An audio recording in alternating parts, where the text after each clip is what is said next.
आत्म तत्व क्या है? इनविजिबल पावर, एक ऐसी अदृश्य शक्ति जो आपके शरीर को संचालित तो करती है लेकिन दिखाई नहीं देती। वह शक्ति जिसके कारण आपकी आंखें देखती हैं, पलकें झपकती हैं, आपके सांस चलते हैं, आपके हृदय की धड़कन धड़कती है, आपका रुधिर का संचार होता है, आपके जितने भी सेल्स हैं शरीर के सब के सब गतिमान हैं। आपके मस्तिष्क में चिंतन करने वाले, स्मृति बनाने वाले, स्मृति जिनके अंदर टिकी हुई है वो सारे न्यूरॉन्स हैं। उन सबको भी गतिशील करने का कार्य करने वाली आपकी आत्मा है। जैसे ही वो छोड़ देती है तो शरीर वैसा ही रहता है, सारे अंग प्रत्यंग वही के वही हैं, लेकिन इस नगरी का राजा नहीं है। नगरी का राजा गया तो नगरी की शो गई, आंखें खुली रह गई, मुंह खुला रह गया, हाथ पांव हिलते नहीं। अब बस ऐसा लगता है कि चाबी जितनी खिलौने में भरी थी उतनी चाबी ने काम कर दिया। अब इसके अंदर की जिसके कारण वो शक्ति थी, जिसने इसको बांधा था इसके साथ,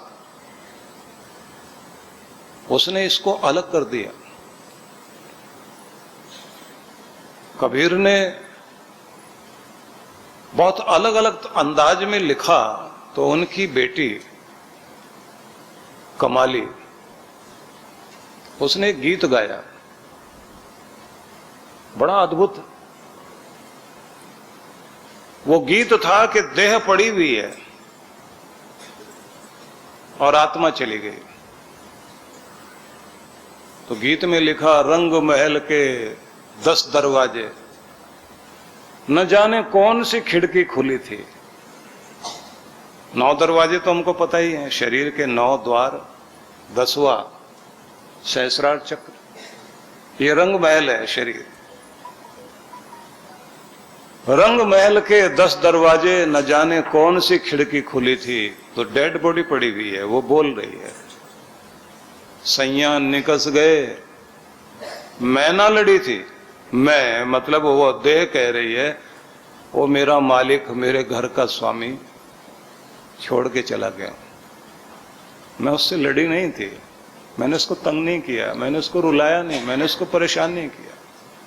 न जाने कौन से दरवाजे से निकल करके गया,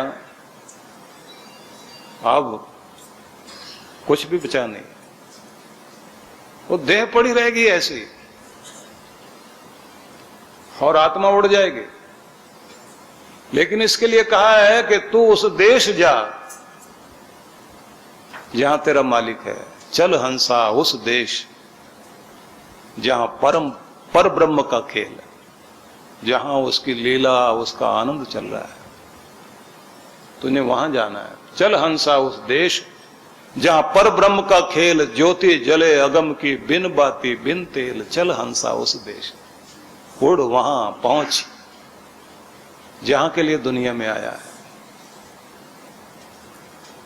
और वो तब हो सकता है जब व्यक्ति के जीवन में किसी प्रेरक तत्व का मेल होता है, जब हमें कोई प्रेरित करे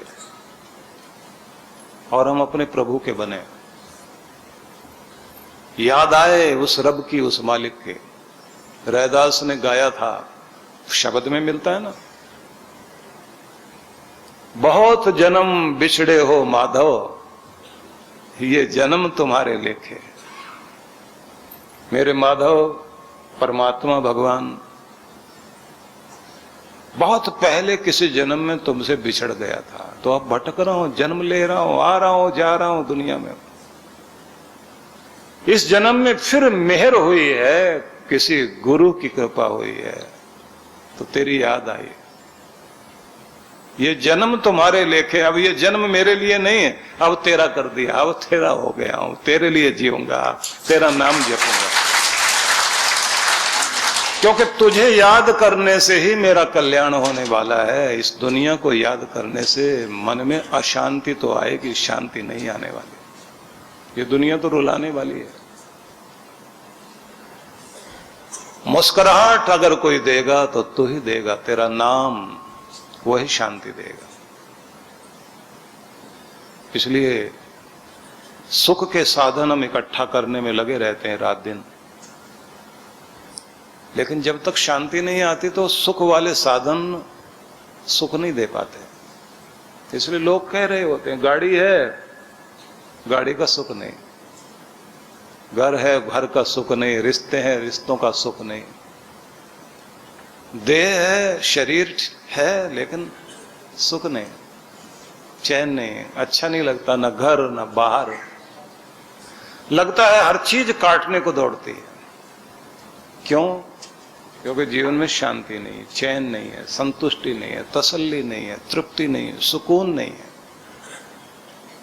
और वो कहां रहता है, ऐसी चीज है कहां? तो कहते हैं प्रभु के चरणों में। इसलिए धार्मिक स्थान में या गुरुद्वारे जाएं, मंदिर जाएं, एक ही बात कही जाती है कि ये शांति वाली जगह है, शांत होकर के आओ यहां।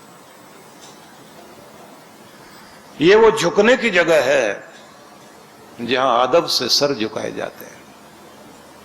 झुको ए हजरत तालिब, दरे हबीब है ये, प्यारे का वो स्थान जहां आप सिर भी झुकाते हैं, हृदय को झुकाते हैं, भावनाओं से अभिभूत होते हैं।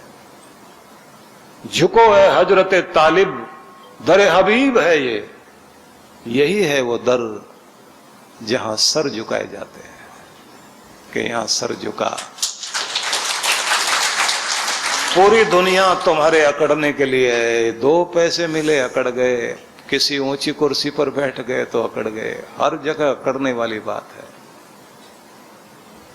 लेकिन झुकने की जगह एक ही है, तुम्हारे रब का द्वार।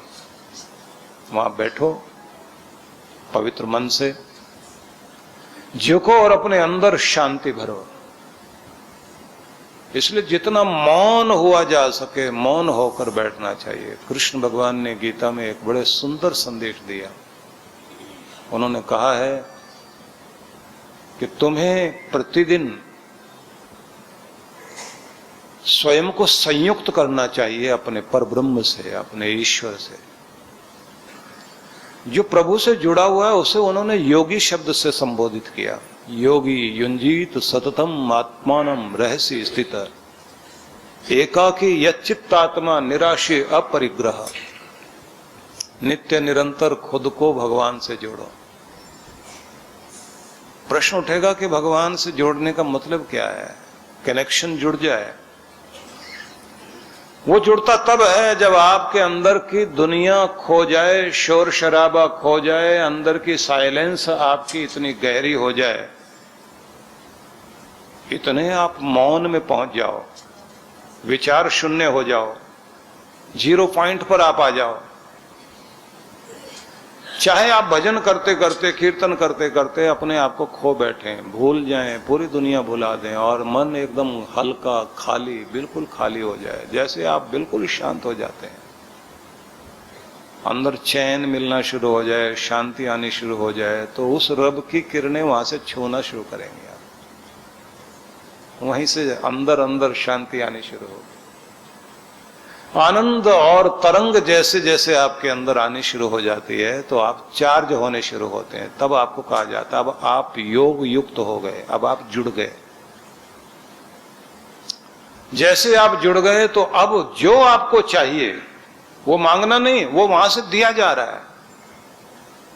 सामर्थ्य दिया जाएगा, सक्षम बनाया जाएगा, शांत किया जाएगा, आपको संतुष्ट किया जाएगा। आप अंदर से जो अब तक निर्बलता अनुभव कर रहे थे अब सबलता आनी शुरू हो जाएगी। इसलिए तो इस देश में ऐसा हुआ कि जिनकी तलवार से दुनिया के लोग घबरा रहे थे और जिसके परचम के नीचे दुनिया के लोग सिर झुका रहे थे, वो अलेक्जेंडर सिकंदर जब हिंदुस्तान में आया तो झेलम तो पार नहीं कर पाया, झेलम से उधर ही उधर था। झेलम कश्मीर से होकर बहती है और आगे तो पाकिस्तान वाला भाग है, तो पाकिस्तान वाले भाग में उधर ही उधर था सिकंदर।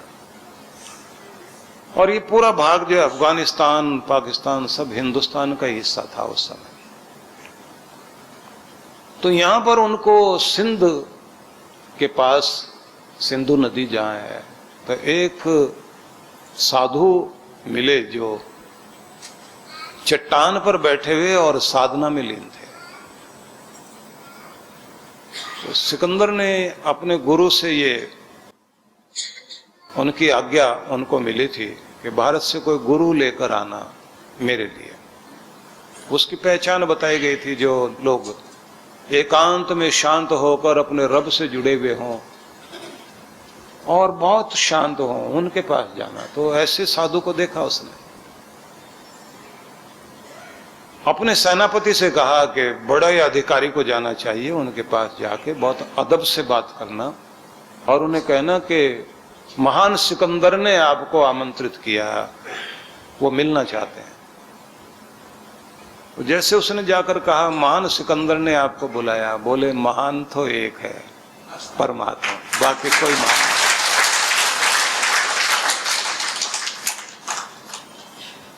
उसने कहा धरती पर भी एक है, वो हमारा राजा है, हमारा सम्राट है। बोले धरती आसमान सब उसी की है, सब जगह वही चमकता है।